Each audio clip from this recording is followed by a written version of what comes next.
Bonjour mesdames, mesdemoiselles et messieurs, aujourd'hui nous allons étudier l'article 4, les services bancaires de base. Article 4, les services bancaires de base. Le compte de dépôt ouvert est assorti des services bancaires de base définis à l'article D312.5, 1 du Code monétaire et financier. Ces services bancaires de base comprennent l'ouverture, la tenue et la clôture du compte, un changement d'adresse par an, la délivrance et la demande de relevé d'identité bancaire, la domiciliation de virements bancaires, la fourniture mensuelle d'un relevé des opérations effectuées sur le compte, l'encaissement de chèques de virements bancaires, les paiements par prélèvement SEPA, titre interbancaire de paiement SEPA, ou par virement bancaire SEPA, ce dernier pouvant être réalisé au guichet ou à distance, des moyens de consultation à distance du solde du compte. Les dépôts et les retraits d'espèces au guichet de la banque, une carte de paiement dont chaque utilisation est autorisée par la banque permettant notamment le paiement d'opérations sur Internet, et le retrait d'espèces dans l'Union européenne, 2 formules de chèques de banque par mois, la réalisation des opérations de caisse. Dans le cadre de la présente convention, ces services sont gratuits. En revanche, font notamment l'objet d'une tarification dans les conditions prévues dans le document intitulé Conditions appliquées aux opérations bancaires particuliers. Les frais perçus en cas d'opération sur le compte nécessitant un traitement particulier, voir l'article 7 des présentes conditions générales.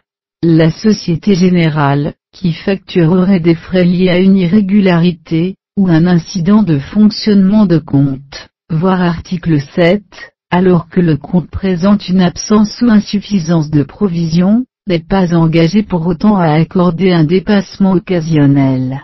En cas de position débitrice non autorisée à raison des frais prélevés par la banque, le client devra sans délai apurer le solde débiteur du compte. À défaut, le client s'expose à un refus de paiement des opérations initiées par carte, virement ou prélèvement SEPA. En cas d'incident de paiement caractérisé, des informations concernant le client sont susceptibles d'être inscrites au FICP, Fichier national des incidents de remboursement des crédits aux particuliers, fichier tenu par la Banque de France, et accessible à l'ensemble des établissements de crédit. Par ailleurs, sur toute position débitrice, des intérêts seront dus à un taux d'intérêt débiteur égal au taux nominal annuel correspondant au taux maximum de la tranche dans laquelle se situera le montant de la position débitrice concernée, tel que ce taux maximum aura été publié trimestriellement, par avis au journal officiel. La mise en application des taux ainsi déterminés trimestriellement sera immédiate. Chaque changement de taux d'intérêt débiteur, et chaque taux appliqué seront communiqués au client par une mention sur le relevé de compte.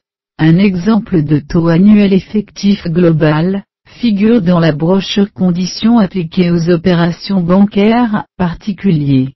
Il est convenu que le taux d'intérêt débiteur, ainsi que le taux annuel effectif global, TA, figureront sur le relevé de compte, lequel est de convention expresse considéré comme valant écrit au sens de l'article 1907 du Code civil. Un minimum forfaitaire est perçu sur les comptes, dont le solde moyen journalier débiteur, entre 2 arrêtés de compte, est inférieur à un montant fixé par arrêté ministériel. La réception sans protestation des relevés de compte vaudra approbation des écritures y figurant et, en particulier, du taux conventionnel appliqué sauf contestation formulée selon les modalités prévues à l'article E, ci-après. D. Relevé de compte. Un relevé de compte présentant les opérations par ordre chronologique sera communiqué au client au minimum chaque mois. Le client peut opter pour obtenir ses relevés de compte en ligne dans l'espace client Internet, www.particuliersocietegénérale.fr. Cette option est soumise aux conditions générales du contrat de banque à distance. Le client peut choisir une autre périodicité, ou des relevés classant les opérations par catégorie. Ces options sont soumises aux tarifs en vigueur, tels que précisés dans les conditions appliquées aux opérations bancaires particuliers. Délai de contestation. Pour tous les services et opérations de paiement mentionnés à l'article 6.1b, règles communes aux services de paiement autres que le chèque et la carte bancaire, les conditions de contestation, notamment les délais, font l'objet de dispositions spécifiques figurant aux articles relatifs à ces services et opérations. À l'exception des services et opérations de paiement mentionnés à l'article 6.1b, le client, ou le représentant légal, est réputé avoir accepté les opérations réalisées sur le compte à défaut de réclamation dans un délai de 4 mois à compter de la réception du relevé. Passé ce délai, aucune contestation ne pourra être reçue sauf en cas de constat d'une erreur, d'une omission ou d'une fraude que le client pourra prouver par tout moyen. Conditions financières. Arrêté de compte, date de valeur. Les comptes sont arrêtés chaque trimestre civil pour le calcul des intérêts débiteurs éventuels. La date de valeur appliquée aux opérations pour le calcul de l'arrêté de compte est identique à celle de l'inscription au compte, à l'exception des remises de chèques, auxquelles est appliquée une date de valeur indiquée dans la brochure conditions applicables aux opérations bancaires particuliers. Je vous remercie. Bonjour mesdames,